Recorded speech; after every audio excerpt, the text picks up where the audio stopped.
The 78th National Veterans Day Parade is dedicated to the Army, the Navy, and the Marine Corps, who are all celebrating their 250th anniversary.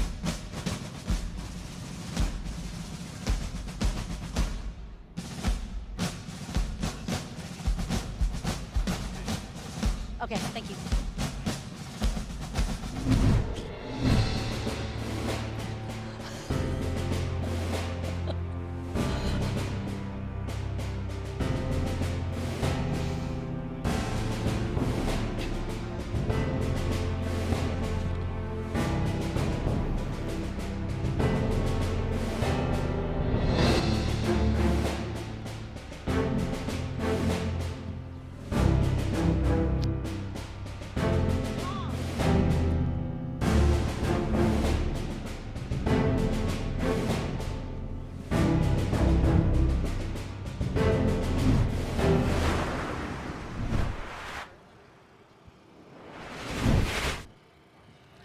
Hello and welcome to the 78th National Veterans Day Parade in beautiful downtown Birmingham. Third year is a charm. It's sunny. Finally beautiful here in downtown Birmingham. We have not a cloud to be seen in the sky, and we're actually going to have a flyover since we'll be able to see them and maybe even hear them. This is Matt Stevens. I'm Karen Day, and we have someone fantastic to open up the parade for us today. His name is Rob Robinson. And he is a musical artist, a Birmingham native. He studied voice at Brown University. He's performed for 5 years with Opera Birmingham. He's performed for 5 Alabama governors, and yet he's opened for people like the Talking Heads and Jamie Johnson. He's everywhere. And today he's here to open our parade with the national anthem. And this is Mr. Rob Robinson, and signing for him is little Miss, she is little, Miss Madeline Perry.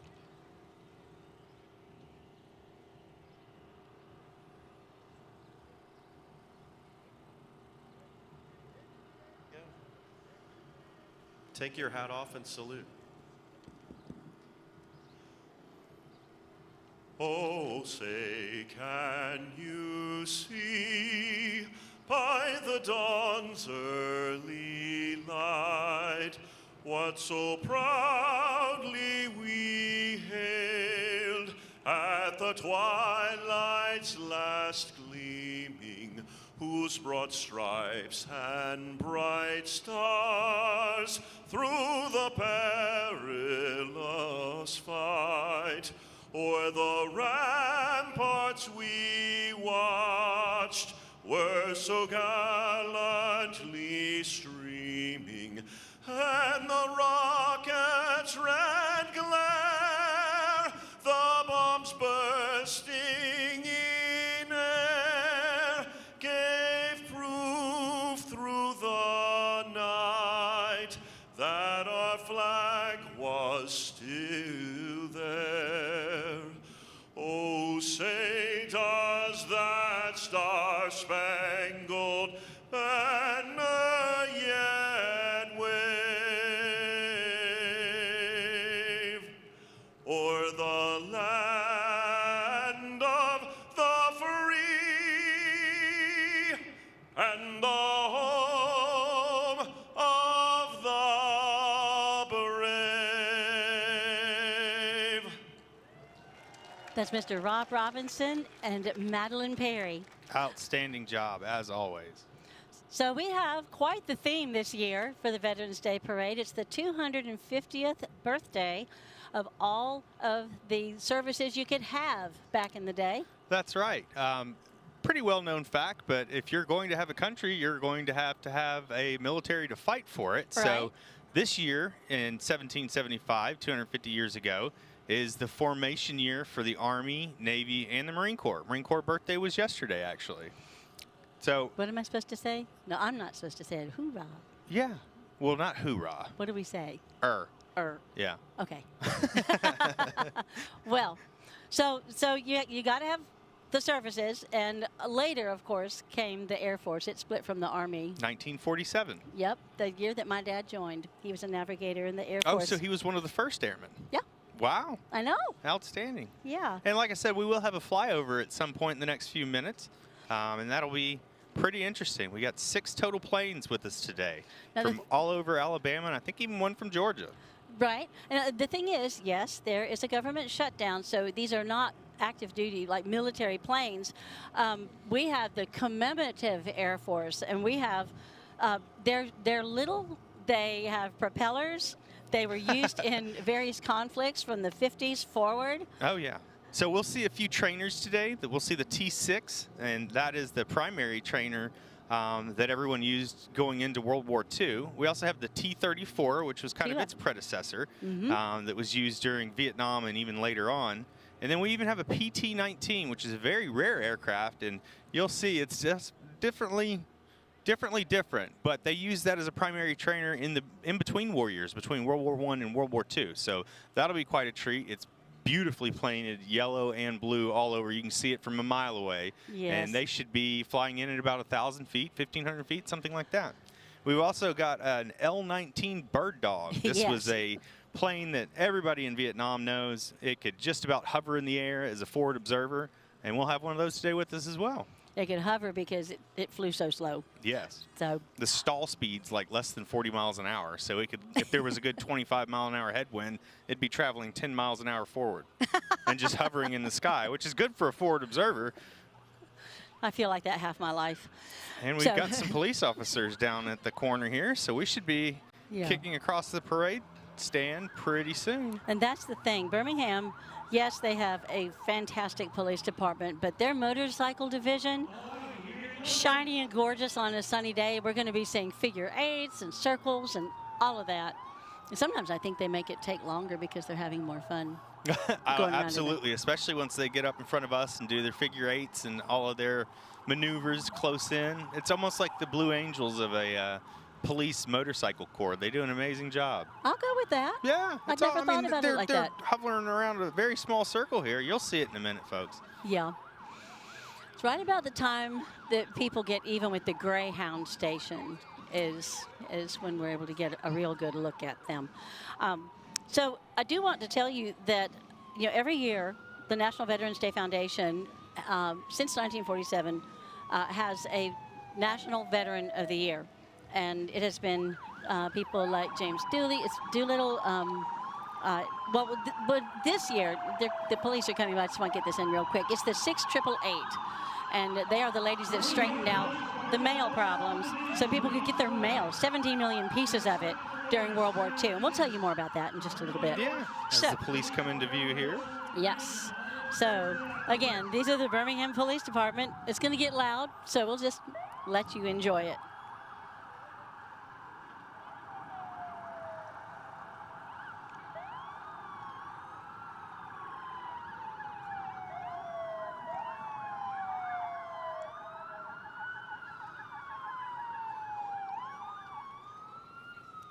So a little bit more about the 6888 as we wait for the police to come down the line. During World War II, there was a massive backlog of mail going to and from the troops in Europe.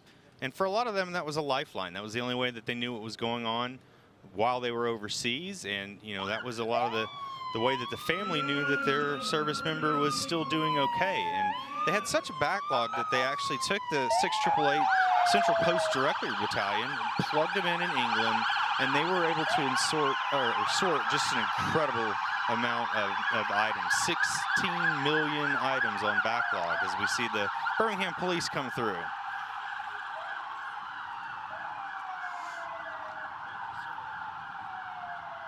I think they might have pulled someone over back there. They're taking a long time to get here. Maybe they're just waiting for a little bit of space, give the motorcycles some time to see if they're going to do any. They came through in a V formation. Let's see if they turn around. Yeah.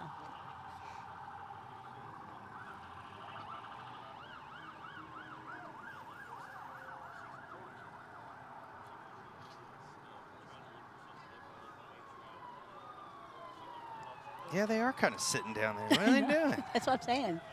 I guess they want everybody to read the side of the truck. See, whatever that truck is, it must be a very important truck to them. I can't remember the name of the hot dog spot that's right at the corner, but I think No, I get it now. They were waiting enough on the marchers behind them to make that turn so that they could do it in formation, because it takes a lot longer. When you make formation turns, you got to have everybody at the same lateral angle so they all swing around like one big line. Yeah. Oh.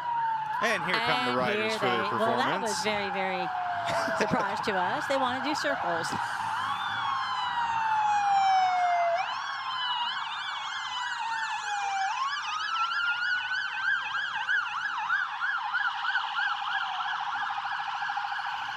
They've been doing this for several years.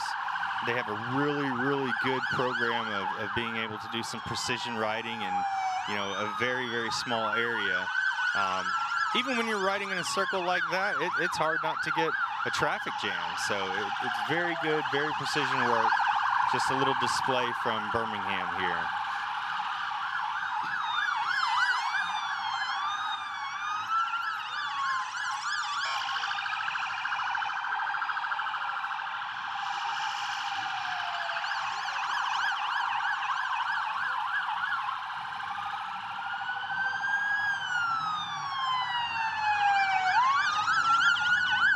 And there they go, they're off. Big, powerful machines they've got there. It's very interesting to watch them operate them at such a slow speed.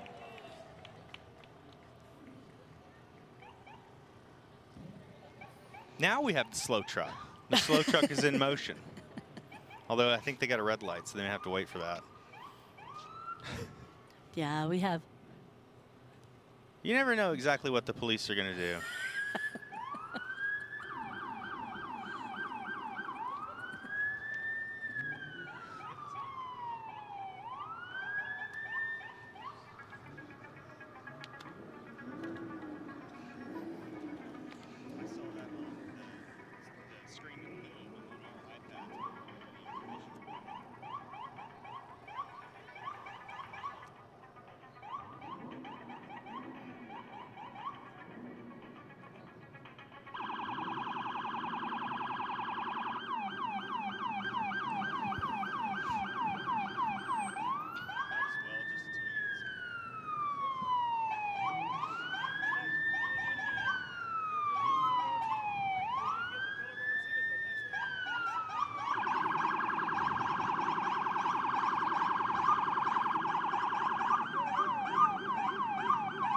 So this is one of the Birmingham Police's mobile command centers. They'll use this for events like the football games over at Protective Stadium or anywhere they just need a very strong presence, mainly for peacekeeping operations where they're just trying to make sure there's enough of a presence in a very crowded area to, you know, everyone for them to feel safe. It's got lights on the top and everything else. They've also got the other side of that. This is one of their, can be used for many things. It's a lot of these off-use military vehicles. So they were built by the military for the military. Once the military no longer needed them, they went out to police departments around the country. So this is something that they can use for high water rescue. They can ram it through a house if they need to make entry. There's a lot of different things that they can do with that vehicle. And if you can outrun that, you can probably not outrun this. This is probably heavily modified Birmingham Police Camaro. So, and based on the exhaust, I don't think you have a good chance.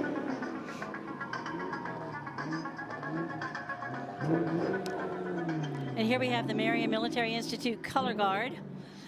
Marion was actually established in 1842 and is the oldest military junior college in the nation and a member of the Alabama Community College system.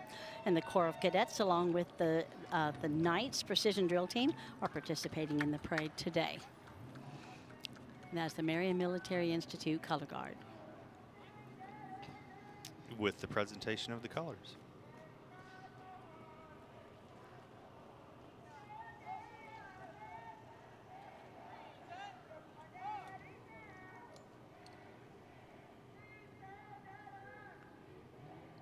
You'll see a lot of service members along the route and at the review stand honoring them with the salute, as we're obligated to do, and we enjoy doing it.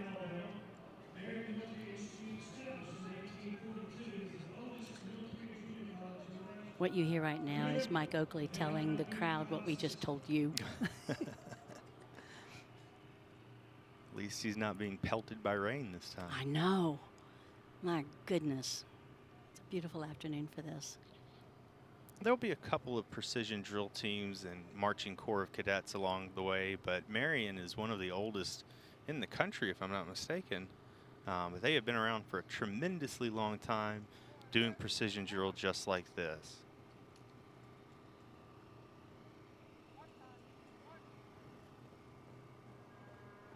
Always awesome to see young people getting involved. Obviously, these are all students.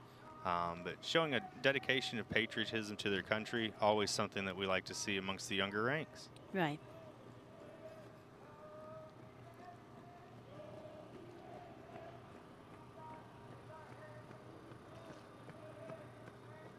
Here we go. Color Guard, Marion Military Institute.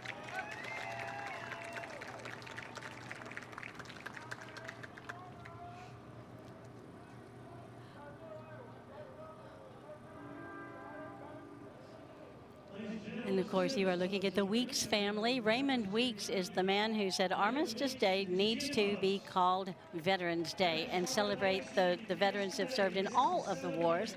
And that is why Birmingham has the original Veterans Day Parade. And this is his family, the Through a Raymond Weeks congressional family. charter, right? He That's was the one right. that got that started. He did. Eisenhower was general, and Eisenhower signed it when he was president. Outstanding. Awesome.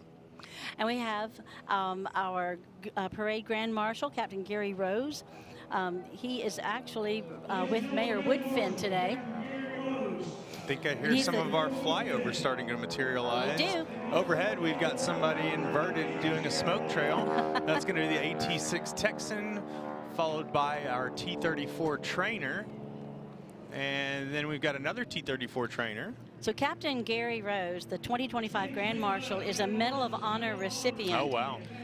He was born in October '47. He's a retired U.S. Army officer and a Vietnam War veteran. And for his actions during the war, he is quite the decorated medic. He was presented the Medal of Honor in October of 2017. And actually, when he first received it, it was not able to be talked about because it was covert operations. But he was quite the medic. Yeah. And we're very happy to have him. He lives in Huntsville. So now we have the Shades Valley Technical Academy, Marine Corps JROTC. Automatically, they're just better. It's not really a personal preference. It's just congressional charter. Marine Corps is better. Sorry, folks. So the Shades Valley High School MCJROTC is the Jefferson County Board of Education signature academy that consists of cadets from Shades Valley High School and Clay Chalkville High School. The Leadership Academy was established in 2017 as the planes go by overhead. There is a trend towards leadership academies within school systems. They are programs designed to help leadership skills in students like communication, strategic thinking, and team building, conflict resolution. They also provide tools, mentorship, and a structured environment for participants to enhance their ability and prepare for leadership roles. And that, my friends, is why we need the ROTC. And we have, the planes are making circles today. Yeah. They really. Coming across now, we've got Ramsey High School under the direction of Colonel retired Gregory Parker, Senior Army Instructor and First Sergeant Hardwick Hall, and he is also an Army instructor. Yeah, Ramsey has an outrageous view up on Red Mountain. I think it's the prettiest of all of the schools in the Birmingham school system. Oh, I do hope everybody gets a chance to see the planes overhead. It's not very common that you get flyovers like this, and here he comes again across the review stand, still dispensing that smoke trail. Very distinct.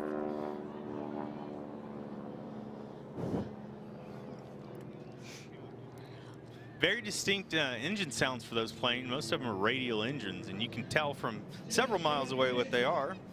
And we've got the Jefferson County Commission, Sheila Tyson coming across now. And the Jefferson County Commission is also carrying the Ms. Senior Jefferson County and Ms.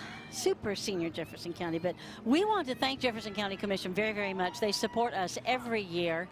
And we they definitely absolutely we believe in the wanna Veterans support Day them. Parade. Absolutely.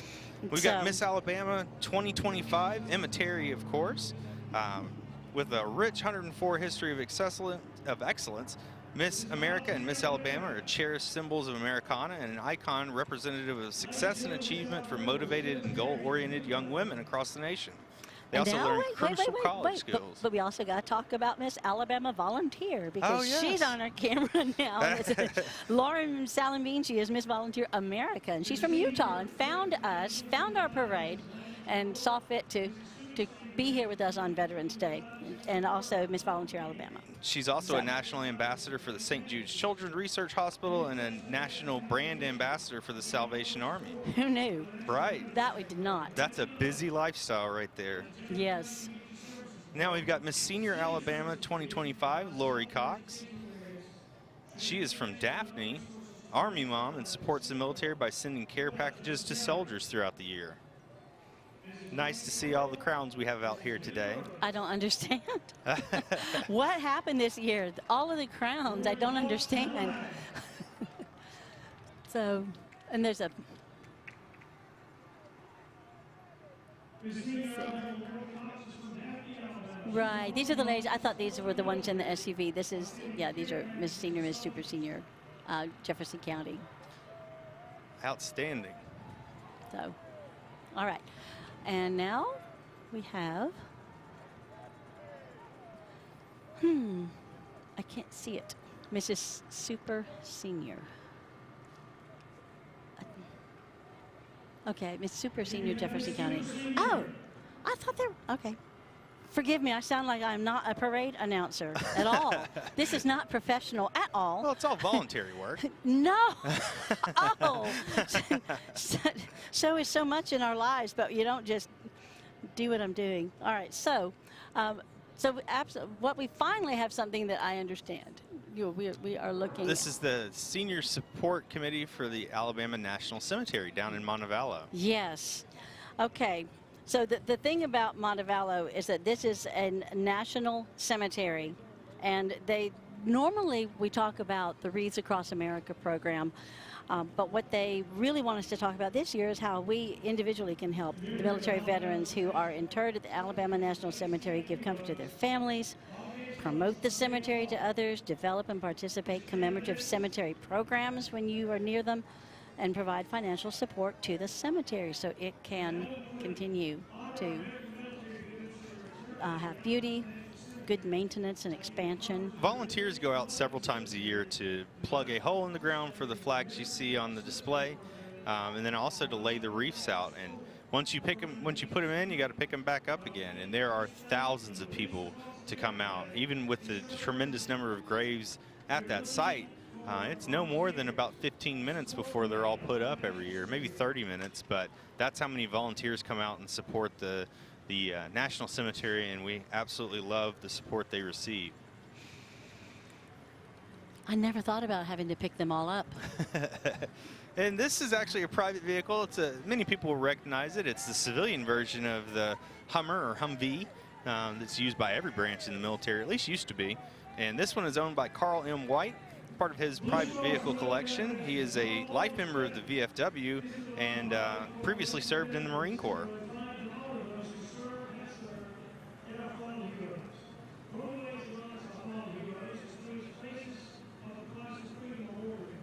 Okay.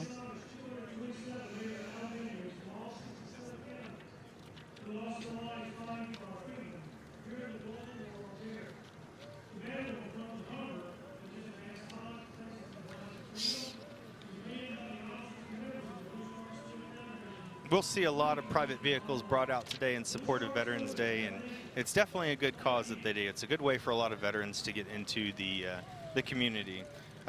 He's also part of, Tom Long is riding on the back. He's the Blue Star Salute Foundation president. The banner in the front of the Humvee highlights the faces of Prices of Freedom and is manned by the officers and members of the Blue Star Salute Foundation, including President Tom Long. Yes. And the Birmingham VA healthcare system, I want to do a special shout out to Shannon Arledge because of him. all of the people in the VA hospitals in Central and North Alabama are able to watch the parade from their beds today. And I mean, I've been doing this for 6 years. I don't recall ever having a tank in the parade, so that's a tremendous upgrade, actually. We got us a tank now for USA 250. Yes. Yes, so this is the Birmingham VA healthcare system. They're right down the street from us on South Side. This flagship facility provides care to over 71,000 veterans across 24 counties with more than 100 inpatient beds, 10 outpatient clinics. They are dedicated to honoring our nation's heroes. And they've got several facilities around Central Alabama. They have a very excellent mental health program out in Irondale that provides all type of outsourced and inpatient treatment for the veterans of our area. So they do a wonderful job. Yes. And this is Winona High School. One of our other Corps of Cadets that we've got here. Their program is dedicated to developing young leaders of character who are prepared for success in school, community, and future careers. Rooted in the values of citizenship, discipline, and service, the program emphasizes leadership development, teamwork, and the responsibilities through the JROTC. Winona High School cadets build confidence, strengthen academic and life skills, and gain valuable experiences that prepare them to become productive citizens and future leaders. Let's watch in on a little bit of their drill.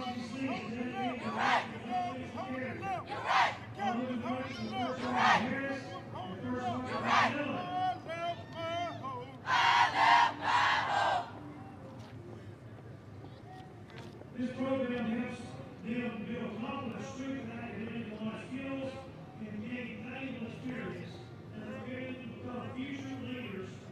Corps of cadets at each of the schools that we have around the area are just exactly what they tell us they are. They're excellent places for people that maybe not necessarily had an opportunity to go to college prior to their joining the JROTC, end up improving their grades, going through leadership training and are a very much changed person on the other side of their high school experience than many others.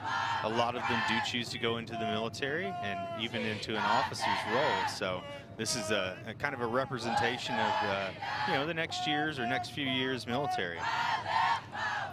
Several people in my family have gone through JROTC on up into ROTC in college.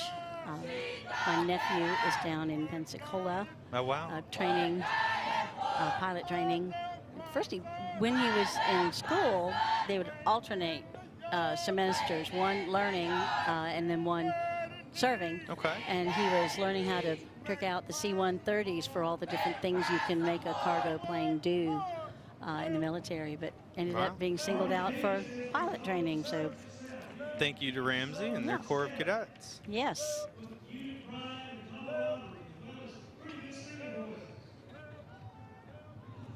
Next up, we have some Gold Star Wives of America. These are surviving military spouses.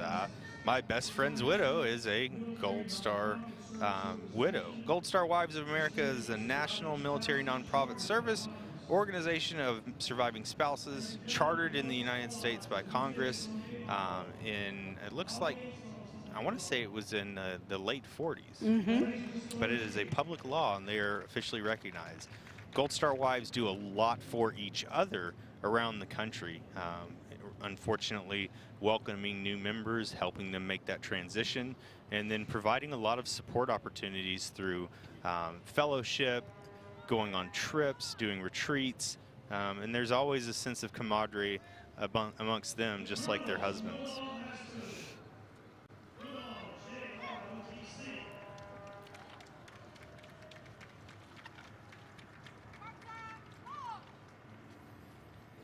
So next up, we've got the Woodlawn High School Army ROTC. They're based in Birmingham. This is just another one of our cadet corps. They're focused on the same things as the rest of them, with a strong emphasis on leadership, not only at school amongst themselves, but also in the community. A lot of these people will volunteer numerous hours throughout their high school career and then go on to lead successful college life and even join the military.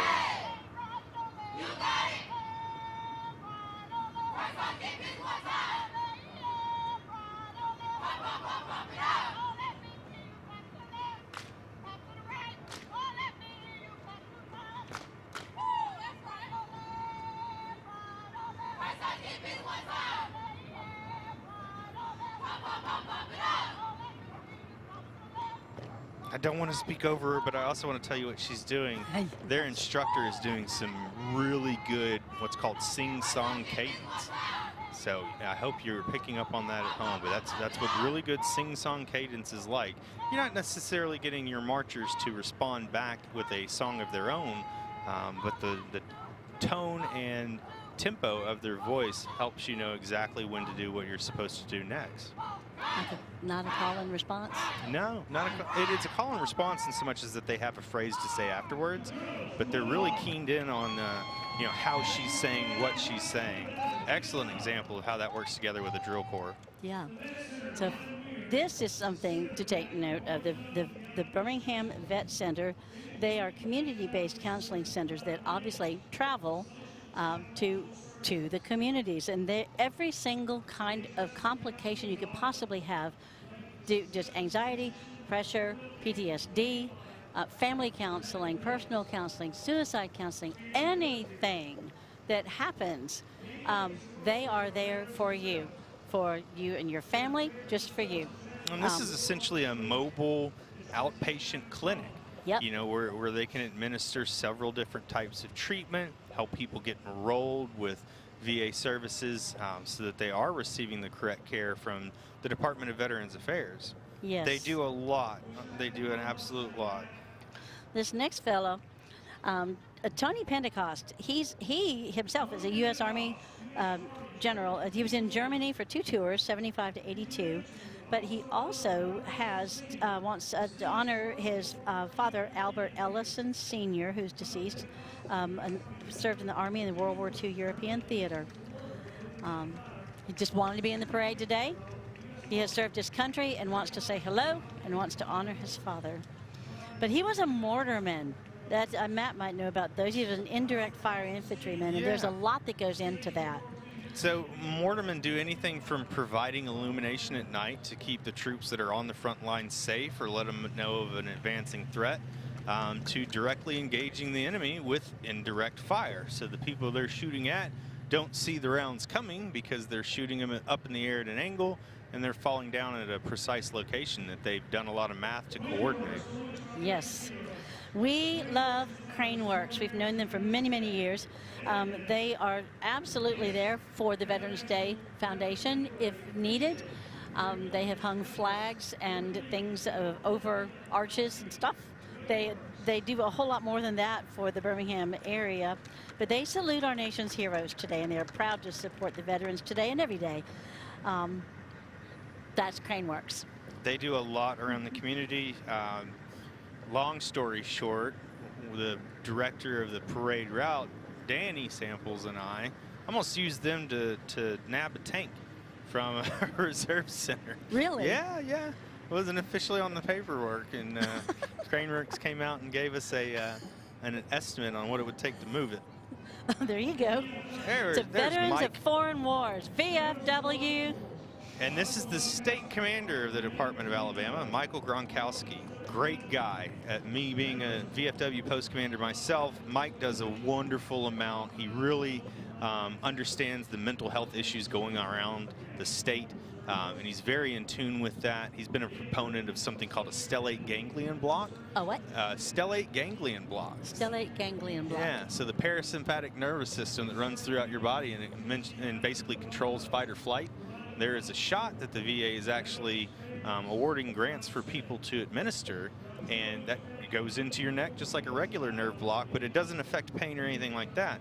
It actually affects your fight or flight for those of us that are stuck in fight or flight a lot. So he's a great proponent of that, does a lot around the state to ensure that VFWs are operating the way they should, give them the support they need, let them know how to reach out to the correct people at the correct time. The VFW and its auxiliary are dedicated to military veteran Now he's going to read the official stuff. Yeah. Every bit of that was from his heart. Yeah. The VFW is comprised of members from all walks of life. Common connection. They are all relatives for those who served overseas in a location of foreign conflict. That's the okay. So where's Danny? I would say Lance Corporal Back a couple Rivers, VFW Memorial Post. Well, right now we've got the Kelly Ingram post, Yes. which is the downtown post. Okay. Their commander is Preston Hart in the passenger seat there. I knew that name. They're one of the longer standing ones in Birmingham, right across from the Birmingham Jefferson Convention Complex, or the BJCC. The Kelly Ingram post. That's the one where the guys from the Pell City Home go to get up on their truck. Yeah. Yeah, okay. That's where the food trucks. Okay, Yes. there's a lot that goes into doing this parade, a lot of staging areas, and it's right back there with they've them. staged this for many, many years. Yeah. So now we're looking at. That is the Lance Corporal Thomas Rivers Memorial Post 12185, and I am a proud member and commander of that post. Actually, the youngest veteran that you see up there is Bob. Bob is my son, and he's the little bitty kid flying the flag right now. So a halo to Bob and all of our post members. Boop, boop, boop. That's awesome. We're going to have a few different VFWs come through. We've also got our post float to display the service flag. So this is another one of the Lance Corporal Thomas Rivers Post 12185 right down in Alabaster. Come and see us. And we do as much as we can, primarily to support Shelby County and southern Jefferson County. Yes. And well, dang, I'm up here on the review stand. I didn't realize we had 3 vehicles. Now we got a Jeep. I do not know that we have a Jeep. you feel left out. So yeah, so we also have a Jeep somehow. We've got a 1943 Willys. These would have been synonymous all over all parts of World War II. And great to see it out here. Going to track down, figure out where that's been forever. I didn't know we had a Jeep. You are looking at Carl White. He is a friend of mine. That's Miss Cheryl is his wife. That is a 1940 LaSalle. Wow.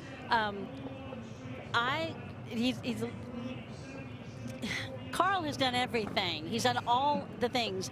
He is a member of the Audie Murphy VFW out in Texas. Okay. Audie Murphy, the old Western movie star. Yeah. Yeah. And Carl was in Vietnam, 70 to 74. Got shot 72 when he recovered. He went and was managing the helicopters at Camp Pendleton, which is the biggest base in the world. One of Retired at 52 from being an electrical designer. He's done everything, and now he drives that car. Says it's his granddaughter's college money. it's security. So. The motorcycles you see here are with CVMA, and they're commanded by Stephen Bugs Burns. And this is the Combat Veterans Motorcycle Association. The 28.5 chapter is the Birmingham chapter, and they're a very, very loud and proud group of veterans that ride together as many times as they can throughout the year. As well they should. We have now the Red Cross. Now, everybody that hears Red Cross thinks of, let's see. Humanitarian relief around the world for anybody that needs it in the United States. A lot of the stuff that they do is obviously in the United States, but you can also see that they're representing different types of uniforms throughout the year, or throughout the services. So we've got, uniforms representative of all the way back to World War I, it looks. So the Red Cross does anything from something called a Red Cross message. So if you've got a forward deployed troop and there's an immediate emergency in his family, Red Cross can get a message directly to them, help facilitate with their return to the States if they need to. They just do a tremendous amount. You can see where in the past they've even done some medical services. And today we have Annette Rolland with us. We'd like to come over here. Annette Rolland is with the Red Cross, and most people think about giving blood, or they think about things like that. But tell us a little bit about the Red Cross and the military. Yeah, so the Red Cross started on the battlefield, and you're exactly right, making sure that people had that blood. But since then, we've expanded to be able to serve our military families in ways that you can't even imagine, and being there for our veterans and those families, and the emergency messages to make sure that they get when they're deployed, that they can come home. Good.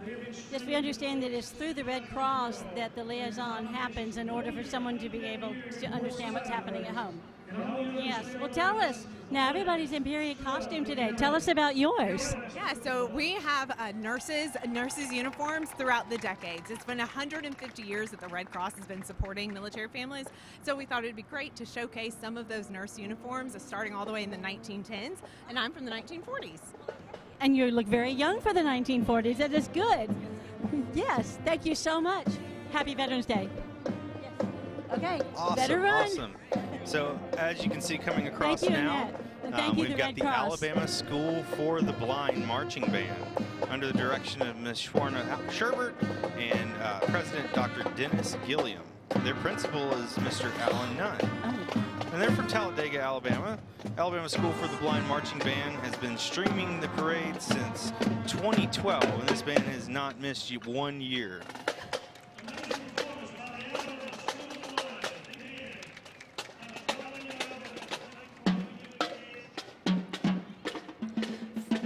Window World of Central Alabama proudly stands behind the men and women who serve our country, whether it's participating today, sponsoring veteran-focused foundations, or hiring veterans within their teams, which they do with purpose. They are dedicated to showing their gratitude in meaningful ways. And they say at Window World, patriotism is part of their foundation, and their service to those who serve will always be a top priority. Thanks to Window World. Always lovely to see sponsors out here or corporate entities that are supporting the veterans. Mm-hmm. Just letting them back in. Yeah, absolutely. Yeah. Hiring veterans obviously a priority, and they do a lot to do with that. And they've also got little kids handing out candy, and who doesn't like candy? As long as they don't throw it from the truck, they can stay. Oh, Delta Airlines is very proud to be a part of our parade, and they make it clear to us, and we appreciate that so much. Delta's been serving Birmingham since 1929. And speaking of employing veterans, they have over 11,000 Delta employees who have served in our nation, be it through Air Force, Army, all branches. They hire a tremendous number of all branches of the prior military to assist with any number of duties that they have. They're based in Atlanta, one of the oldest airlines in the country, if not the oldest, that's still in service. And they have an, oh, we're doing a flag presentation as well. But as far as corporations around the United States, they are doing a tremendous amount to hire veterans, and that's the most important thing. And they presented a color guard. I'm going to go ahead and assume, just by looking at the people and knowing my own, that those are all veterans.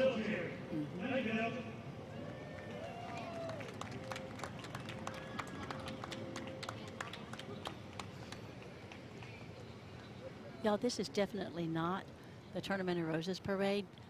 People sign up. They don't tell you all the surprises they're bringing. Delta just did a color guard.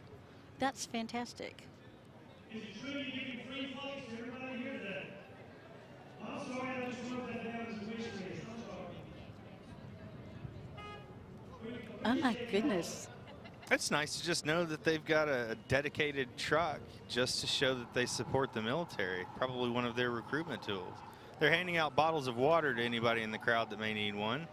And of course, their famous Biscoff in-flight cookie, which is about, I don't know, it's a strong component of me deciding to fly on Delta, is going from Bloody Mary to coffee and Biscoff. You know it. I'm right there with you. Last year, they were handing out sleeves of them. They just did it again. They gave one to Meredith. Miss Teen Volunteer is not exactly sure what to do with $60 street value of Biscoff cookies. You're supposed to hide them and eat them at home. Coming across now, one of the more exciting entrants every year, the Dixie Division. This is the 26th year of the Dixie Division Military Vehicles Club being in the parade. Yep. Obviously, they preserve and restore military vehicles from all different eras to honor our veterans and educate about the vehicles. Up front, we've got the Willys Jeep here, just synonymous with World War II, and even in Korea, this was the primary transport for anyone other than about 10 people. Even in the 8th Air Force, they'd stack an entire bomber crew of 12 on one of those to get out to the flight line. and a representation of a typical World War II soldier there with his gear and kit.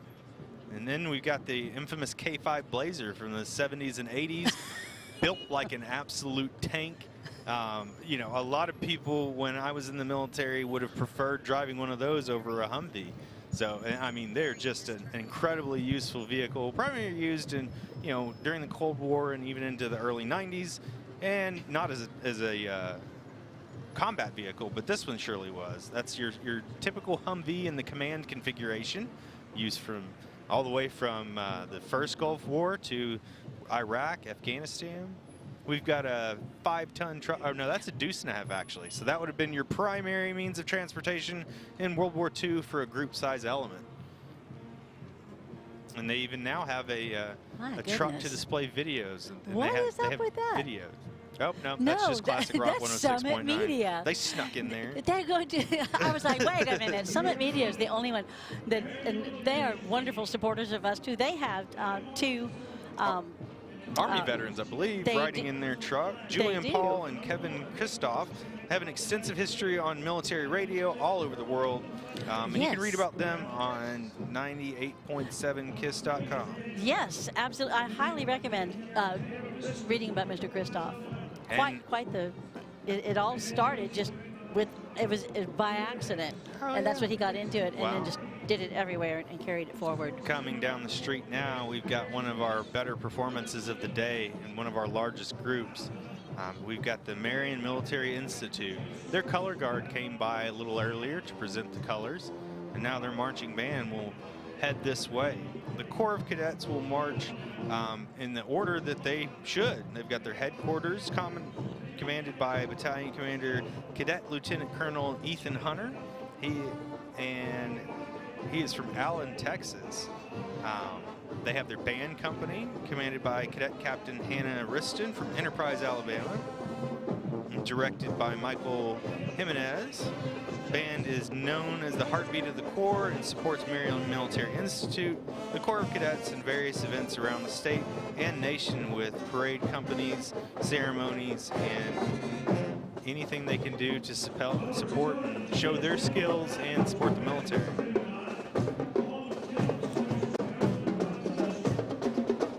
The Corps of Cadets represents 35 states and U.S. territories, more than 40 Alabama counties.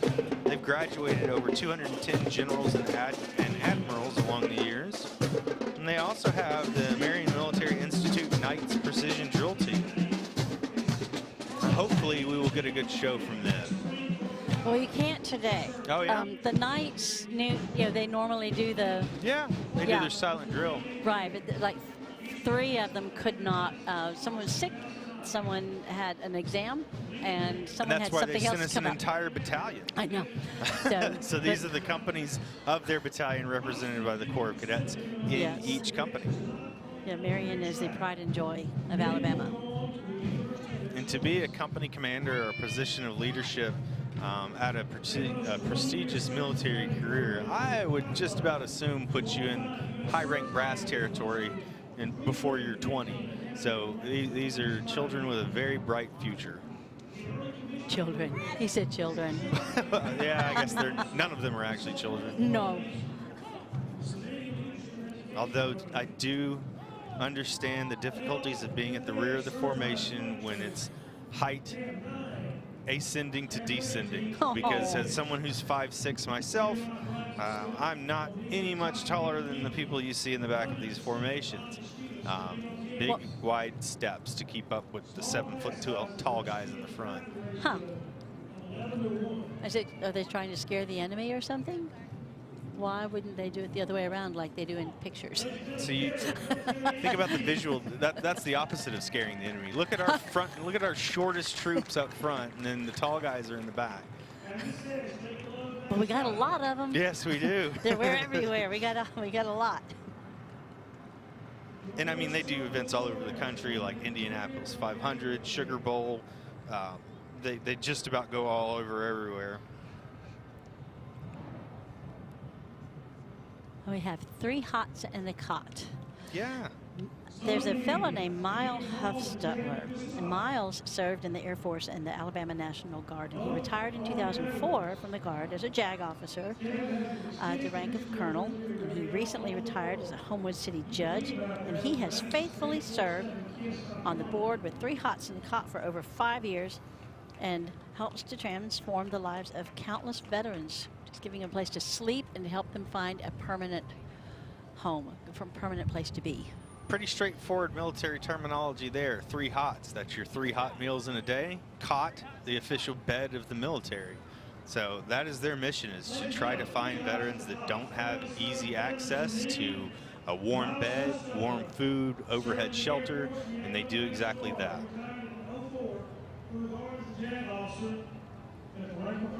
Very instrumental in the most difficult part of becoming a veteran, which is the transition period between particularly active duty and back to your normal life. So you've been in your unit for 4 years, 8 years, even 16 to 20 years, and you've become very accustomed to a certain way of living your life day to day. When you get out, completely different. And it's like watching the Flintstones and trying to acclimatize to that a lot of times. So that's what they do, is focus on people that are getting out, have had a rough go of it, identifying those who have had a rough go of it for some time, and giving them a place to restart. They're very well linked in with other service organizations to provide counseling and other services as needed. So always good to see them around. And now we have Howland Mad Smith Detachment Marine Corps League. Yes. Roy Atkins is the commandant. They've been in the parade for years. They join together in camaraderie and fellowship for the purpose of preserving, this is so official, they preserve the traditions and promote the interests of the U.S. Marine Corps. They band together. These guys love to hang out. They what do you...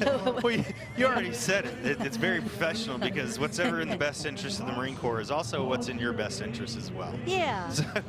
So yeah, they focus on corpsmen, Navy chaplains, former Marines, their widows, the orphans, to perpetuate the history of the U.S. Marine Corps, and they try to give fitting acts and observe the anniversaries of historical occasions of particular interest to Marines. Absolutely. And all the support that they can give to the veteran community, same as all the other veteran organizations. They look pretty rowdy to me. Oh, yeah, so, yeah. Right. So, they're finding a unique way to stay warm, I'm sure. and here's the Parker JROTC, Parker High School, another of the Birmingham area high schools. Battalion commander is Lieutenant Colonel Jada Smith. Executive officer is Cadet Major Carlton Rutto. And the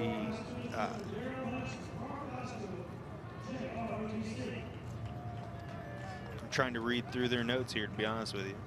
Their principal of the historic high school is Mr. Daryl Hudson. Yes, and now we have the Buffalo Soldiers, National Association of Buffalo Soldiers and Troopers Motorcycle Club of Birmingham chapter. These guys, so Buffalo Soldiers, they ride their steeds of steel. Their motorcycle is a horse. Yeah, they're modern day horses. Yeah. So it started back in 1993 by a fellow named Ken Thomas. His name was Dreammaker, and now they have over 120 chapters throughout the U.S. and internationally. And they raise money, lots of charitable functions, student scholarships, but they really just want to create a positive image of soldiers and how they served. Motorcycle clubs are one of the good ways for veterans to come back and still have a sense of purpose amongst their brothers and sisters. So just going for a simple ride turns into being excited all week about going for a simple ride, which turns into, your entire month is, at least I have that ride. So it's an awesome way for not only them to stay connected to their fellow comrades and tell the stories and keep the history alive, but it's a wonderful thing for veterans' mental health as well, just to keep them that connection so that they're not left behind. Plus, they can turn the stereo up real loud. on their three-wheelers. Coming across now, we got the Veterans of Steel. This float is a collaborative effort between the United Steelworkers, Veterans of Steel Locals 1013, 2122, and District 9 of the U.S. Steel Fairfield Tubular Operations. They understand, or we underestimate the strength of the bonds between veterans within any industry, but they tell us to never underestimate the strengths that are gained through our prior military service. Also consider hiring a veteran. Rodney Walker, he's in this parade every year. He supports the veterans of Alabama. His grandfathers both served in World War II and saw multiple actions across Europe. His father, retired Sergeant Major from the 1151st Engineering Unit at Fort McClellan, and Rodney served as a helicopter pilot and sniper for Randolph and Clay County Sheriff's Departments for 8 years, saving multiple lives. You hear that? That was after the military. He was doing this for Randolph and Clay County, Alabama. And he and his wife Stacy are very proud to be here supporting veterans today. Yes.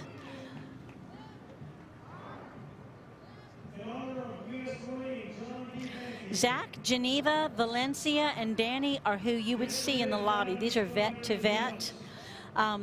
Vet to Vet is a service organization that helps veterans make sense when they are trying to get appointments. They're trying to make sense of the disability benefits. They have, if they need meetings for any alcohol or substance abuse, these are the people. You'll see them in the lobby. They will help you with any adjustments needed to re-enter civilian life. And their motto is each one, reach one, teach one. And again, I'm telling you, it's Zach, Geneva, Valencia, and Danny. All right, Pleasant Grove High School Spartans Battalion. They are bringing it today. So the Spartans Battalion Leadership Academy. Leadership Academy is something that is trending now. And it's where within school systems, they will gather and rally and make particular schools focus on particular paths of learning. So this Leadership Academy is part of 4 schools, and this one's Pleasant Grove. So they help students develop leadership skills, self-discipline, teamwork. They motivate students to become better citizens, even if they don't go into the military after school. And their motto is choosing to fail should never be an option. Up next, as always, we have some Daughters of the American Revolution. That, of course, meaning that they can track their lineage all the way back to someone that fought in the American Revolution conflict. And there are 190,000 members worldwide. They serve in their communities. They help active duty military or veterans. They award thousands of dollars in scholarships and financial aid each year to students. They support schools for underserved children. So as the Alabama Society is this year celebrating, you know, America's 250th birthday. Well, they're going to be doing that for 2 years. This 250th service birthday this year. Yeah, we'll do that, service birthday. Yeah. But they do a lot also to help preserve the history of the revolution so people understand where America came from. Lots of volunteers, lots of convertibles. Mm-hmm. While we kind of watch them come across the parade deck, I want to go back to what you were saying earlier about the 6888. That is our Veteran of the Year for this year for the parade. And I mentioned that they had ended up processing some 17 million items of backlog. So when the staff gets low, you can't do all of the work. And that's what happened in late World War II in the European theater of operations. There was so much mail that notices going back to the United States to notify loved ones of traumatic events or positive events weren't getting through, and the other way around. Soldiers were on the front lines for way longer than should have been to receive messages of love and support from families back home. So the 6888 devised their own system to handle the backlog of mail. This included creating and maintaining a card index, kind of like the old library cards with the information of each soldier on it so they could find them and get their mail to them. Ended up containing over 7 million cards of people with same or similar names, and then using military serial numbers to distinguish between them so the right piece of mail got to the right person. Sometimes if there were like 3 guys named John, they would actually learn the perfumes of the girlfriends. Wow, off the letters. That's incredible, I mean, actually. it was kind of under the radar methods, but you do what you got to do when you're trying to get it to the right people. Yeah. Well, they So- did. They worked 7 days a week and 3 shifts to process and deliver mail to troops fighting all over Europe. Each of their shifts handled an estimated 65,000 pieces of mail. So that's 65,000 pieces of mail 3 times a day. Yes, it never stopped. So these are the children of the American Revolution, and obviously they're the children of the parents. And So they can also track back. yes, they can. They could even be called the children. Well, I mean, they are And- daughters. And they had fun dressing up in costumes. So Coming across now, we've got the Southern Preparatory Academy Marching Corps.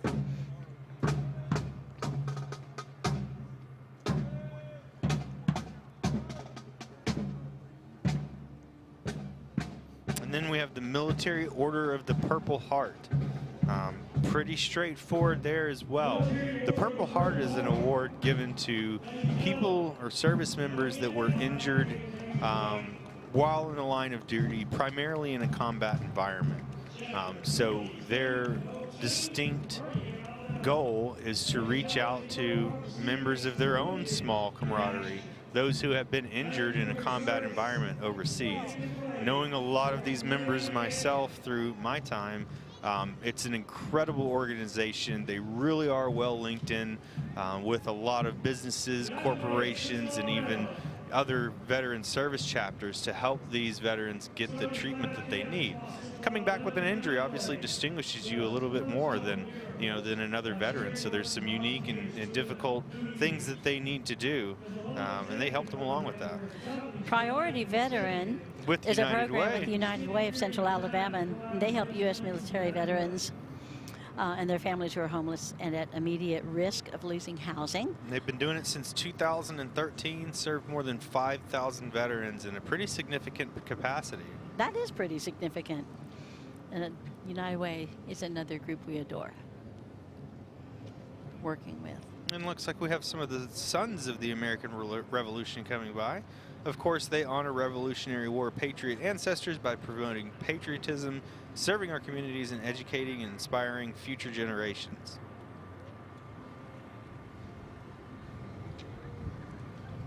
So the 6AAA, our Veteran of the Year, they were a segregated, all African American, all lady unit.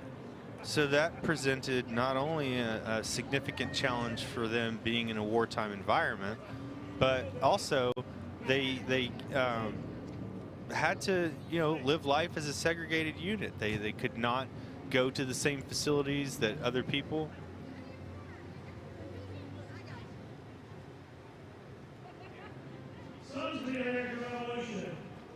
But the 6AAA, lived in a sequestered life, even though they were serving their country as diligently as they can.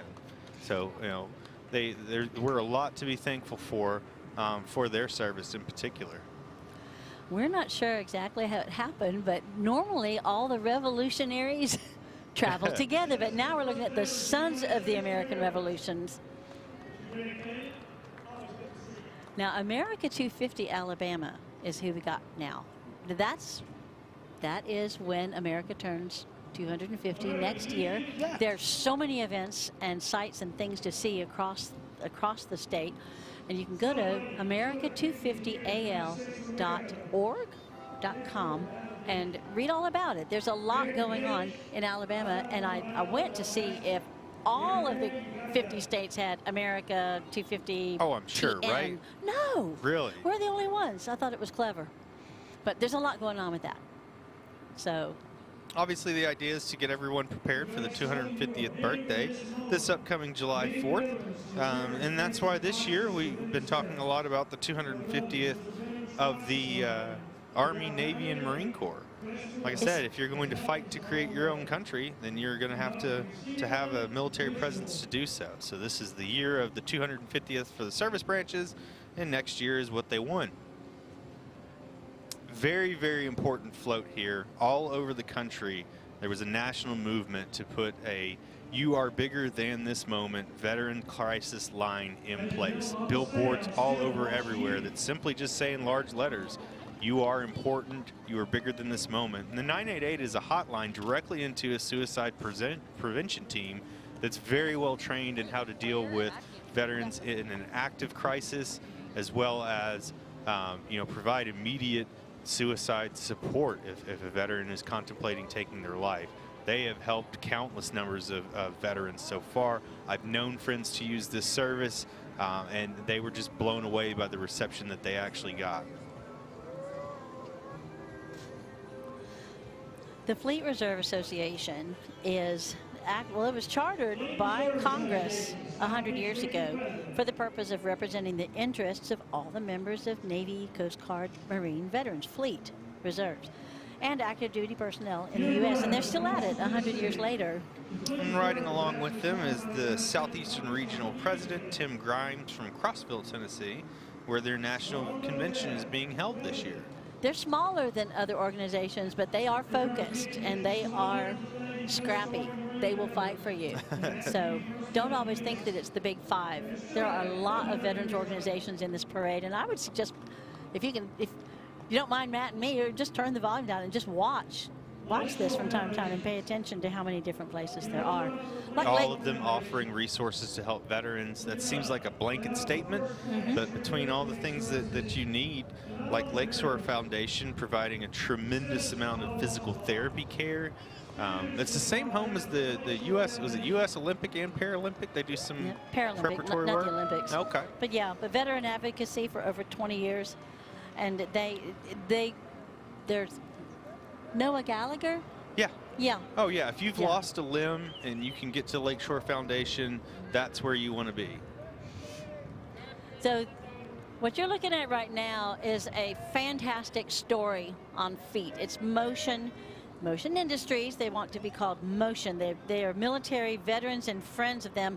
And they say a big thank you to veterans all over the world. Literally, Motion is proud of you and appreciates your courage to serve. And we are glad to have Motion in the parade. In 1946, just after the end of World War II, there were two Birmingham friends, a Marine Corps veteran and a Navy vet, bought a little industrial parts supply business, and now they provide industrial solutions for the world, and they're still headquartered 15 minutes from here in Irondale, where they began in 1946. Outstanding. Nice to see them out today. This is one of your favorites, the Sherritt Farm. The Sherritt Farm is a family-owned and operated since 1999. They enjoy sharing animals with children and adults. They have one of the smallest riders in the parade today, Imogene. She's been to this parade for 3 years, and last year her mommy walked her horse for the 3rd year in a row. The next year her baby brother was born, Emmett Tate, and he is in the parade this year as well.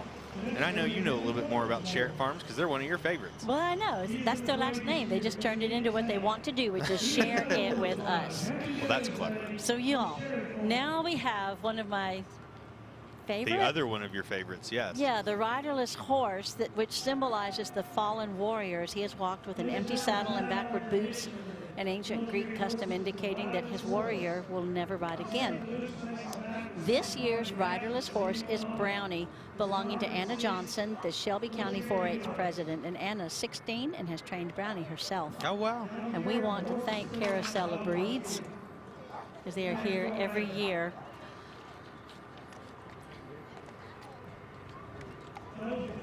Very important symbol there, the riderless horse, especially in the cavalry world.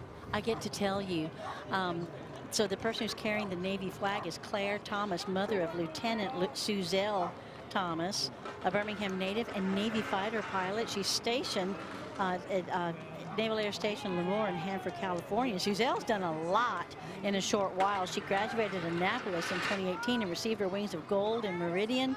She returned to the U.S. last month after 11 months of deployment aboard the USS Carl Vinson aircraft carrier. Nice to see the guys with 2018. Nice to see the guys with the best job in the parade route really taking it to heart. They're getting a tremendous amount of applause from the audience as well. I think they talk about this for the whole rest of the year. Yes, being that well supported for what they're doing, which is a very important job. It really is. Yes. I have to tell you one more thing, because we don't have, I want to tell you that Suzette is one of only 3 women to fly our F-35 Sea Lightning II. Wow. And she was honored as the right wing in the all-female flyover at Super Bowl 2023. And this Very was the cool. one carrying the Navy flag Very with cool. the horses. So just got to get that out there. Yeah. Well, we've got DAV with a little fiat. DAV, Disabled American Veterans. One of the largest organizations in the country for getting veterans established with VA healthcare, navigating through that system so that you're getting the correct disability, and they just do a tremendous job at it. I am still surprised every time I talk to veterans about how many veterans don't know what they have access to, the kind of benefits that they are supposed to be receiving. And Disabled American Veterans does an excellent job of putting those people in touch with the people they need at the VA. Founded in 1920, they remain dedicated to single purpose, empowering veterans to lead high-quality lives with respect and dignity. Department of Alabama has over 18,000 members, and these are some of their local, state, and national officers.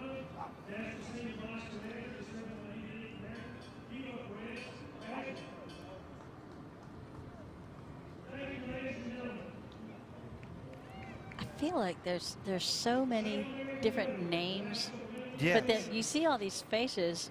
The military is big, Absolutely. and its veterans are Veterans many. are bigger because you They don't are. stop becoming a veteran after a certain number of years. So as big as the military ever is at one point in time, assume that it is much, much larger when you're talking about the veteran community. And Yeah. that's why these organizations are so important, because there's so many people out there that do need to be reached and do need to, have that help when they need it, Yeah. specialized to their own community. It's true. So Southern Vintage Fire Apparatus Association. One of my favorites Yeah. because fire truck. We got a big shout out to Bill Graham. He's our friend. He's our connection to them, and Jerry Northington and Gene and Dave and Lewis also. So we have Coast Guard, Air Force, and Army. Because fire truck, Registered. of course. Southeastern Vintage Fire Apparatus Association is an educational nonprofit with several veterans among their members. Their mission is to educate the public about the history and traditions of fire service through their collection, preservation, and restoration of the fire apparatuses you see here today, and to Yes. honor those that have served in that profession. And it is just nice to see, classic cars are few and far between. Classic fire engines even more so. So these are engines dating all the way back, I would assume, into the 50s. And they work. They actually work. Yeah, they absolutely work. There's a cute one on their website that was in service in Irondale until not that long ago. Oh, wow. It's crazy. So We've even look got at the stuffed Dalmatian in the window, unless he's asleep. Yeah, these are all vintage. And get a load of this hook and ladder trucks. with I the didn't- driver at the end. I know, I didn't have the nerve to try, but they had a community day a couple years ago, and if you wanted to, you were able to get up there and try driving the back end of a fire truck. And you can see it's an off service from the Santa Monica Police Department in California. These were an interesting concept to what do we do about getting very large trucks around tight corners downtown. So they Right. stuck a driver at the end and made it a free axle so he could turn the rear end. Well, it's a good idea. So this is Revolution Roofing. They are humbled to stand before you in honor of those who have courageously served the United States of America. They are committed to giving back to the heroes in our own backyard. This year, in 2026, they are actually looking to give a free roof to a veteran in need. So you can go to their website and find out more about that. That is Awesome. Revolution Roofing. Alethea House Jobs for Vets is a program under Birmingham's Alethea House that helps military veterans find and maintain employment. And if you need assistance with employment and you're a veteran, call 205-545-7633. 205-545-7633 for Alethea House Jobs for Vets. And obviously, a lot of these organizations, you can kind of hear it in what they do, providing jobs for vets. So, not only just during the transitional stages when you're learning how to get accustomed to civilian life, but when they fall on hard times, and particularly when they fall on hard times and they don't have the disability rating that they actually deserve, it can be difficult to get picked back up again. You are looking at the Wayfarers. Y'all, I was unaware of the Wayfarers. They are local. They're a Girl Scout alumni group that was originally formed in 1944, and they God, I'm excited. They promote an interest in Girl Scouting and a love of the outdoors. And I said, well, y'all need to say something in your description about patriotism instead of just cooking and going outside. It's like, well, we're Girl Scouts. It's in our promise to serve God and my country and obey the Girl Scout laws. And like, well, by golly, it is. And it says, we heart veterans. So Very cool to see them. I don't remember them from years past. yeah, it was a big thing. They put out a cookbook. Oh, wow. The Girl Scouts of North Central Alabama salute all of our veterans. So Girl Scouts, the CEO and U.S. Army veteran, Karen Peterlin, for Central North Alabama. And they have a chant. Of course they do. It used to be the Brownie Smile song. Really? I have something in my pocket. I take it out and put it on. It's a great big Brownie Smile. Up next, Anyway. we've got the Iron City Wranglers. The Iron City Wranglers are a local Birmingham Jeep group made up of current military. Oh my God, what's the Where word did the for word go? Yeah, I'm about to say employees, but service members of our country, as well There you as go. veteran military, law enforcement, firefighters, and EMT nurses, all local patriots who share the same love for their family and community. Whether it's throwing a parade, conducting a fundraiser, escorting a fallen hero to their final resting place, the Jeep group is always ready to serve no matter what the mission might be. And they have quite a few of them. I'd say 50 out here today. Jeep is kind of synonymous with military. We saw some examples of early military Jeeps at the beginning of the parade. It kind of came out, if you will, during World War II. Needed a very, very, very, very reliable and effective means of doing just about anything. So Jeeps in World War II started out from anywhere from transporting bomber crews to planes, like I said earlier, or doing recon. Sometimes you'd have just 3 people on a Jeep with a machine gun, and they would run around in the woods or wherever their area of operations was And until they took contact, and then they'd report back, here's where the contact came from.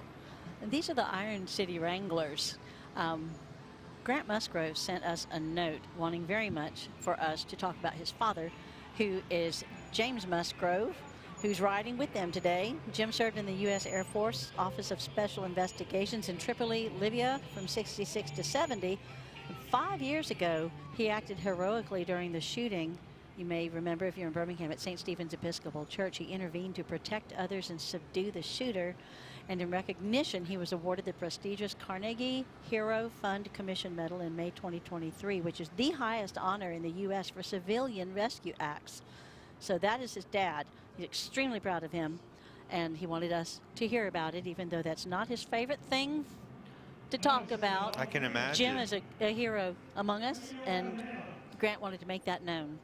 So God bless Jim. That's one of the parts of being a veteran, is always essentially looking for ways to, to show how you can still be a protector of the community around you. So There he I'm is. sure it was a natural instinct for him, but that's also what defines people as being a hero, is willing to stand up when others are in danger and put yourself in harm's way to protect others. That's right, and there he goes.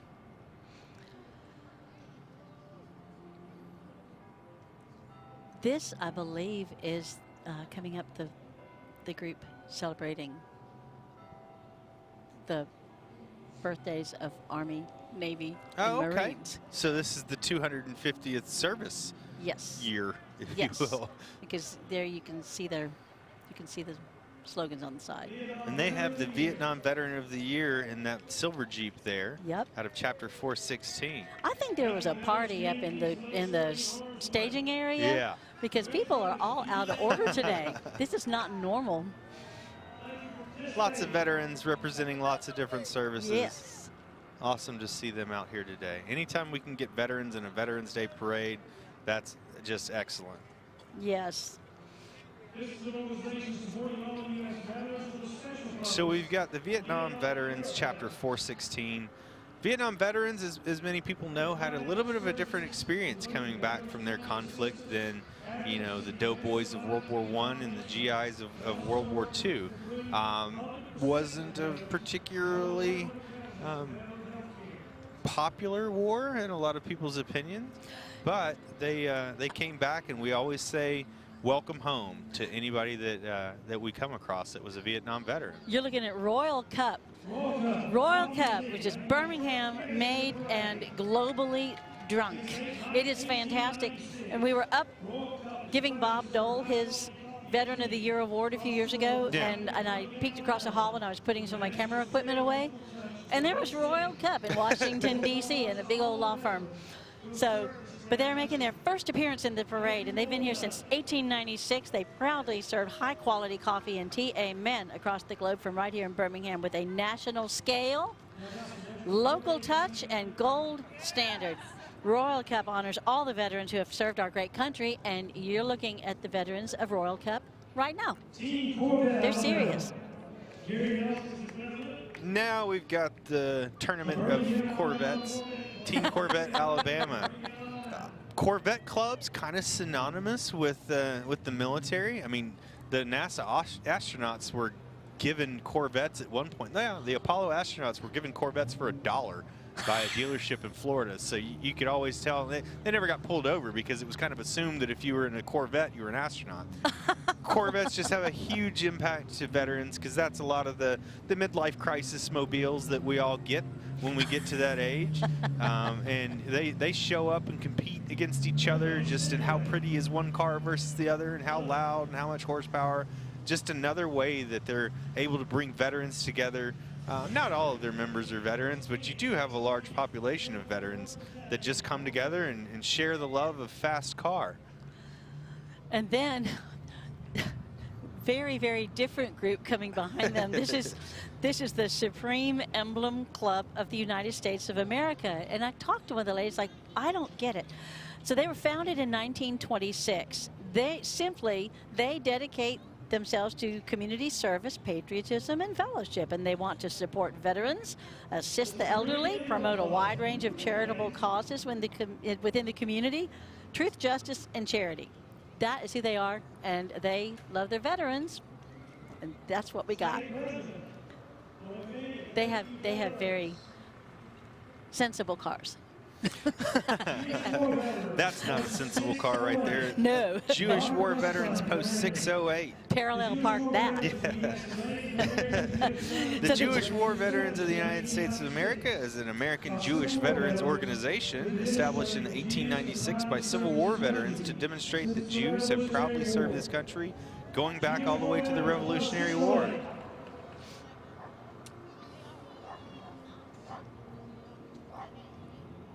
That Corvette's distancing itself because it doesn't want to be lumped in with No, I bet it's going to stop and give us a rev of sorts. I think that's kind of the idea. Yeah. So the Mid-Alabama Corvette Club they have Larry Lindley, U.S. Air Force Master Sergeant retired, and today, 11/11, is his birthday. Wow. Yeah. So they support Magic Moments of Alabama. And over the last several years, they've donated just over $300,000. But today, it's all about the veterans, and we are so glad that they turned out to celebrate with us. I think it's really cool that all of them have a side door placard, so you can tell we've got some Korean War veterans in here. Looks like a couple of Korean War veterans. What does that one say? Korean Sergeant War Dog. DMZ Army veteran. Okay. And World War II Army in memory of. Vietnam Army in memory of James P. Williamson. So like I was saying earlier, a lot of veterans usually equals a lot of Corvettes.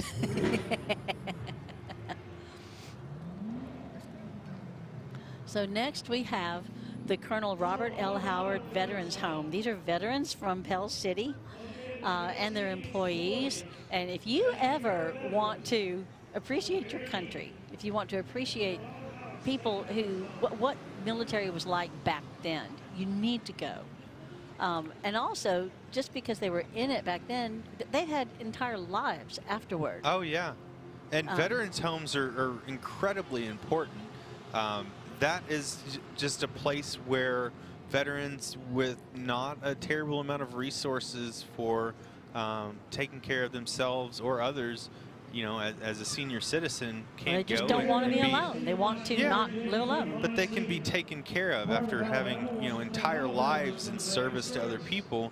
You know, this is their time to kind of relax and have people care after them. Yes. One of the bigger service organizations in the country, American Legion. So the American Legion, again, just does a tremendous amount of things and has done so for a long time to help veterans, particularly with camaraderie, right? Helping people when they get out of the military and are making that transition. The Legion is the nation's largest veteran service organization, advocating for veterans, service members, and military families while fighting to end veteran suicide. They're a huge part of the America 250 Challenge, and they want to thank all veterans for their faithful service. So we have some of there's the Department of Alabama Sergeant at Arms, a lot of members that'll be coming through with placards to tell us a little bit about who they are. So this is the organization that most people in the military, if you served in the military, can join. You have other services, you know, that are specific to disabled veterans or specific to veterans of a foreign war, but the American Legion is kind of open to everyone. And that's good because it gives them a very, very large dichotomy of veterans that can come together, from, you know, Korean War medics and pilots to Vietnam infantry and even, you know, logistics support roles. They go all the way through. So even some of the younger veterans, you know, are likely to join an American Legion, not so much for the sharing of military history maybe, but just so they can feel around that sense of brotherhood and camaraderie the way that they did during their military career. There's a lot to be said for that.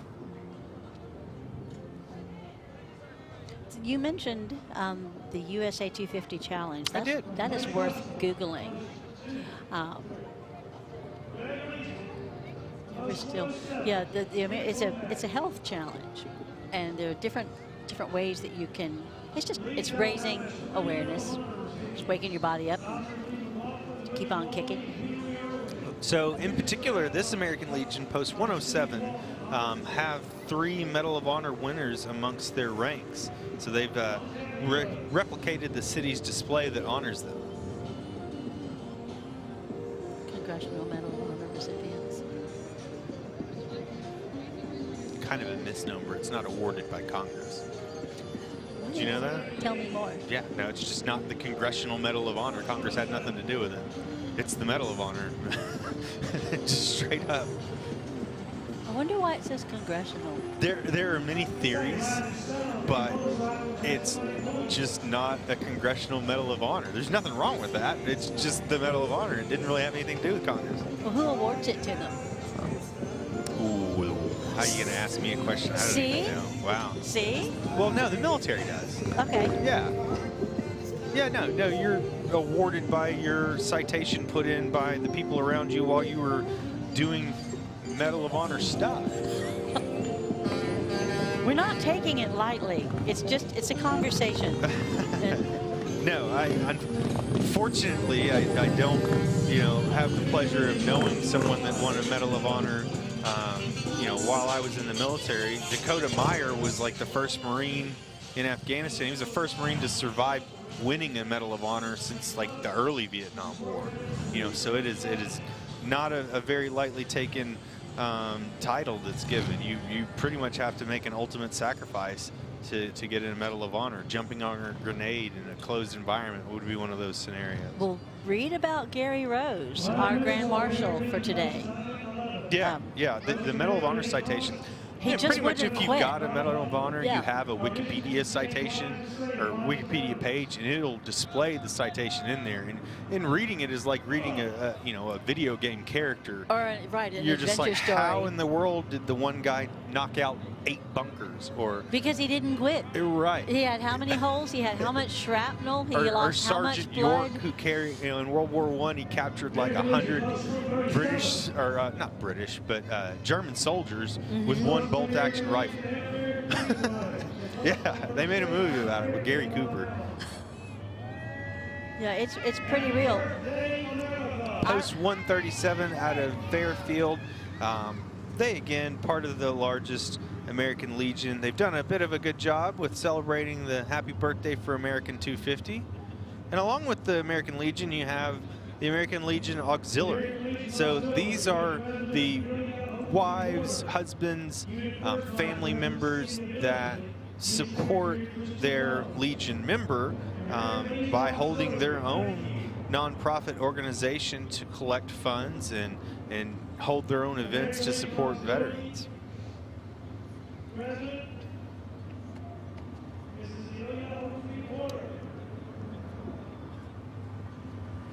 We have some of their officers along the way here.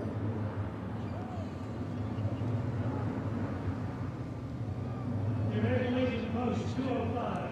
The driver's Lieutenant Colonel Brent Goodwin, retired, past commander. Michael Host, the American Legion Post. I can hear the Shriner cars coming I down the way. know, I can too. I'm just thinking, the young ones can barely put their thumbs away from their screens. And how do you get across to the young ones that something happened Build a float. and over time? Build a float. We've had a lot of decent float entries this year. And you can see there's been a lot of kids riding on floats that are part of that in their day-to-day lives. Their family member was a service member, and they're not only giving back by helping in the creation of these floats, but also being able to participate and see a little bit of the, the accolades that you receive from being a veteran.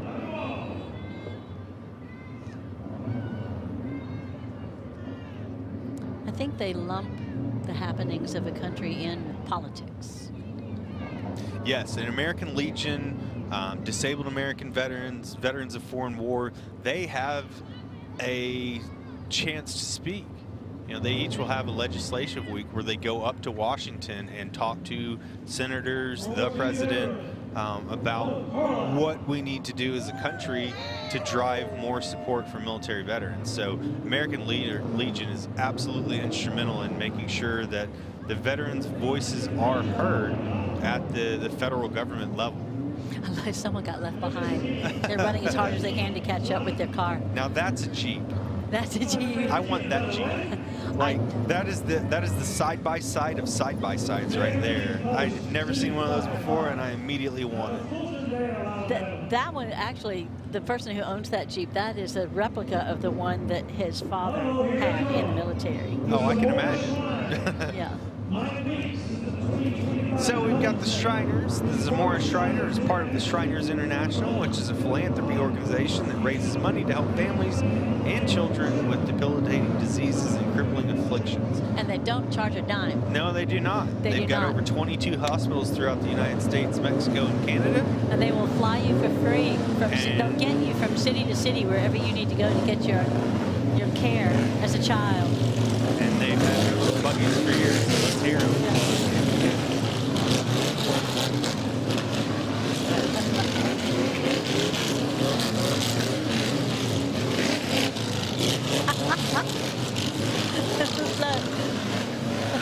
Yeah, they're doing it down there too. We've got 2 circles going.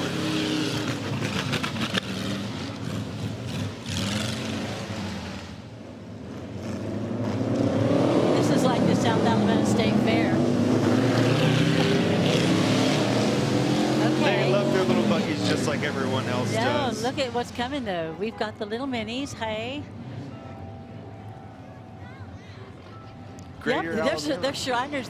These are so dressy. I thought that they'd gotten separated from somebody.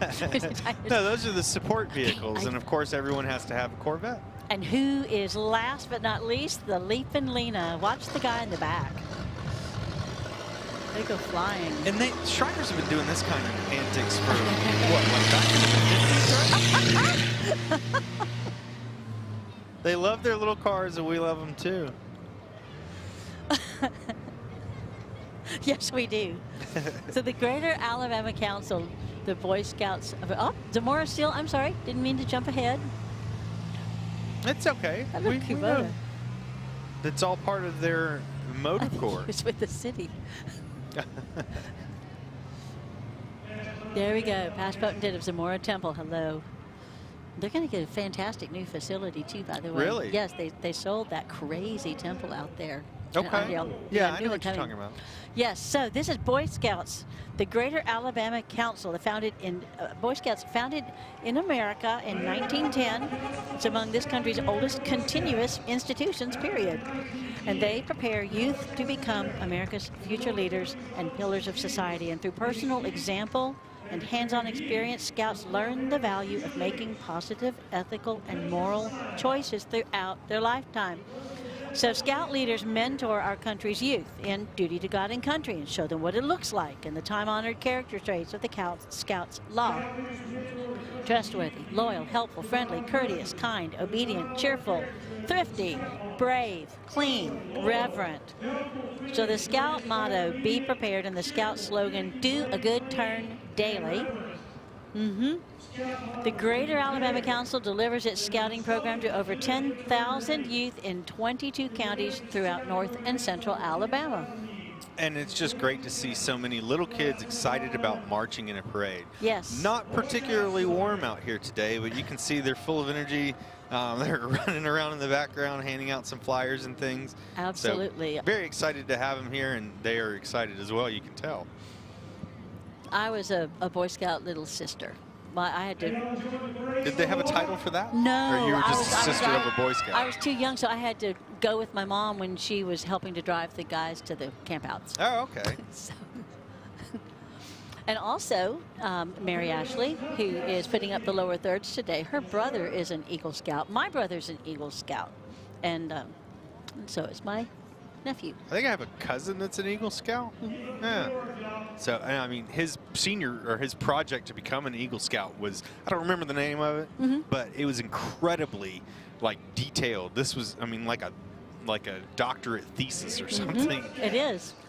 When my nephew became an Eagle, his project was making it possible to have clean water where there was none at all. Yeah. Like places like that. Yeah, these are not like paper mache projects that they're doing for Eagle Scouts. It's like find and tap a new source of water where there's none existing. Right, and everybody's like, I don't want to have to mow the lawn. It's like, these people don't have water. Yeah. So, yeah, there's a lot that goes into it, and it's no wonder that they're able to go on into such leadership roles in the country. It's no wonder that so many presidents were Eagle Scouts. Oh, yeah. No, tremendous number were Eagle Scouts. And they're changing the scouting program now so that girls can have the same resources coming up as the boys, because people recognize Eagle Scout, but they don't recognize the gold medal that Girl Scouts get. What is that? And so it's to bring it up and just make it possible that Girl Scouting is recognized for what it fosters in youth. Anyway. Lot of them out here today. Always good to see, you know, that commitment to the community and just having fun being in a parade. Do they still make the soapbox derby cars? Oh yeah, I'm sure. Yeah, because you can still buy like the supplies for it in like Hobby Lobby and things like that. I totally do it. Be nice if, never mind. I was gonna say I mentioned Hobby Lobby. But if anybody out there works for Hobby Lobby, I mean, you know, sponsor. All right, we have Jewish Pups Corner. Army veteran Sergeant McKinney? No, Jules. Her name is Jewel. You said Jewish. Did too. Yeah.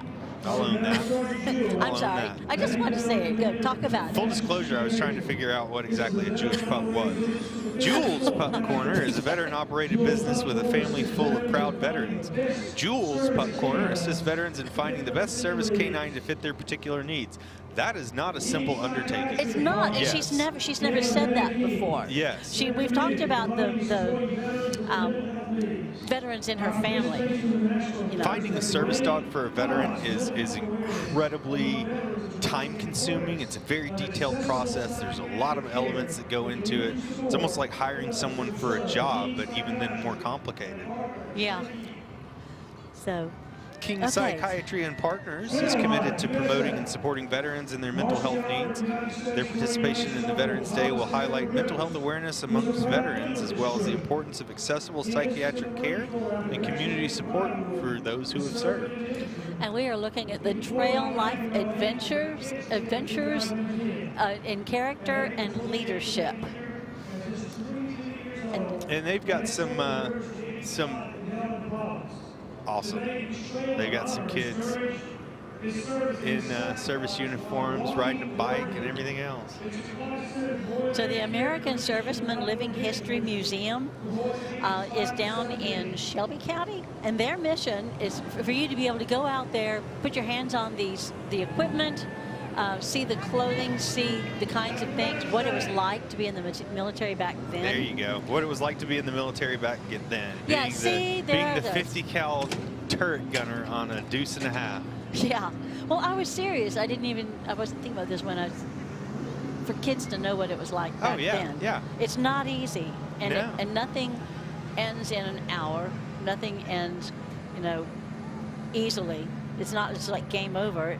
It doesn't end. And so their mission is to teach future generations about the service and sacrifices that our American servicemen and women gave by providing hands-on education. Once again, we've got another group of Corvettes because veterans do like fast car.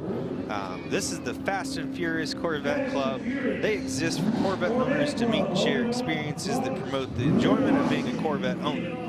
Amongst their members is Olin Roberts, a Purple Heart recipient that earned that in Vietnam. So where there are fast cars, veterans are never too far away. And where there are fast cars, somebody has been hurt before. Yes, typically, yes. But I mean, to get that sound, like, I'd get hurt. That's a fair trade. Like minor injury for V8? Absolutely. You're a mess.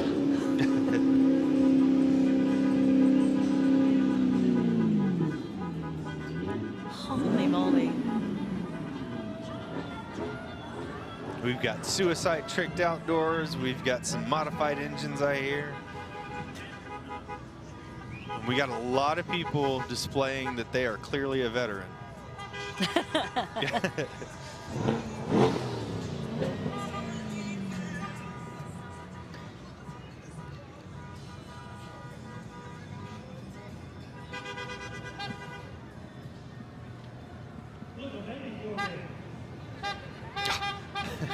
The Grand Marshal that's doing the announcements for the actual parade goers here just said, "Look, a Navy Corvette." Of course, he's an Army Sergeant Major retired, but that's kind of funny. Everyone loves the Navy. Everyone knows that you're not allowed to touch our boats around the world. True. Ephesus Academy Angels of Praise. They're established in 1897. They prepare students for eternal life while training them for service in a culturally diverse community. And their dance team is in the parade today in honor of the great sacrifice and service that our veterans give for something far greater than themselves.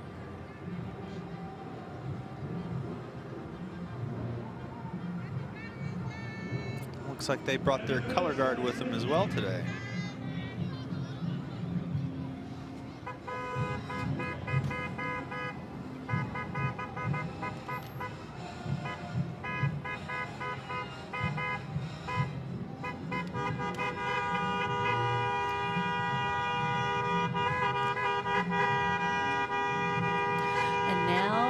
And of course, fast car equal veteran, veteran equal fast car.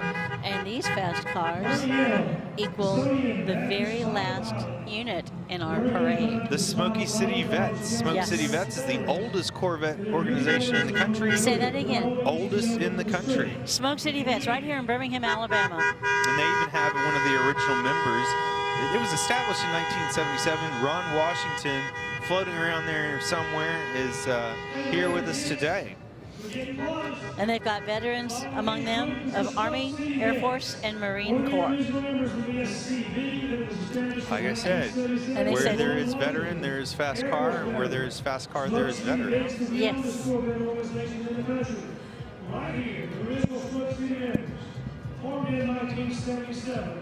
I'm imagining that that's sort of a Corvette salute. I don't know. I think it's some sort of salute. Yeah. If it was just one of them, I might have wondered what had happened. But this Yeah, looks it makes this looks sense, yeah. purposeful. Yeah. Well, we can take this time while they are passing by to thank you very, very much for watching this 78th National Veterans Day Parade in Birmingham, Alabama. With the great weather and the flyovers and the return to more actual floats, shows more dedication. It does. Amongst the community. It does. Weather helps, of course, but always good to see kids involved. Had a lot of kids today, a lot of corps of cadets involved. So from our perspective, the future looks bright. I think so. So what you got this year is the 250th anniversary of the Army and the Navy and the Marine Corps. And next year, it's the 250th birthday of America, our country. So you got a lot of 250ing to do. And if you ever want to know more about the veterans organizations that you saw in the parade today, you can go to our website, which is nationalveteransday.org. Nationalveteransday.org. You may be watching the stream today through that website. But there are links, and if you have any questions, you can hit the info button, and you will be able to email us, and we'd love to talk with you. Or if you're a veteran, ask another veteran, because if you've got 2 or more veterans in a spot, there's going to be someone there that knows a little bit about how to reach out to a veteran service organization. And that's the best way that you can help a veteran, is getting them in touch with other veterans that know the resources, that have the ways to help them out, even if it's just through sharing a cigar at a local cigar bar. Those kind of conversations can really help out veterans and help them make that transition. Very important. So if nothing else, when you see a veteran, hey, are you a member of a service organization? Hey, Matt, Is there are you one? a member of a service organization? Well, yes, I am. I'm a commander of the VFW post in Alabaster, and we reach out as many veterans as we can. Yes, we're a combat veterans organization, but we help anyone that we can identify as a veteran, because everyone needs to have access to the proper health care. Everyone should have access to the services that they need for transitional counseling and everything else. So, and all the veteran service organizations do the same thing. So thank a vet for their service, thank a Vietnam vet for coming home, say welcome home to them, and of course, ask them how they're doing. Ask them how their day's going, their week's going. Is there something that you could do to help them out? A lot of the veterans don't necessarily want to be found. So if you can find them, offer some assistance to them. They may not need it, may not say that they need it, but they may also take that information and change their mind a little bit later on and keep that community tight-knit so that they can all help each other. Amen to that. Having reached the end of the parade, we've reached the end of the parade. So thank you so much for allowing me back here again. Thanks for coming. Absolutely. We're very happy to have you. You're definitely my military fact box. Yes, I do like planes and jeeps and fire trucks, and that's a huge part of it. And we'd like to say thank you. If you're probably on camera right now, so this is Mike Oakley. He is our street announcer. And how many years have you been doing this for? 28 years. 28? It's my 28th year, I believe. All right. Rode in it, drove in it, and now I'm the announcer. Yes, you are. So this is what you hear. He's telling the crowd when we're telling you. I'm very happy that we were able to see. We saw him back in the 2020. What? You sure did? Yes. Glad to have you. It's an honor to be here for the oldest Veterans Day Parade in the United States of America, right here in Birmingham, Alabama. It is an honor, isn't it? It's an honor. Really, it really is. Yeah. Well, thank you all. We love you. We hope you'll come back and be with us at the 79th next year. Happy Veterans Day. See you next year. Thank you too, Mike.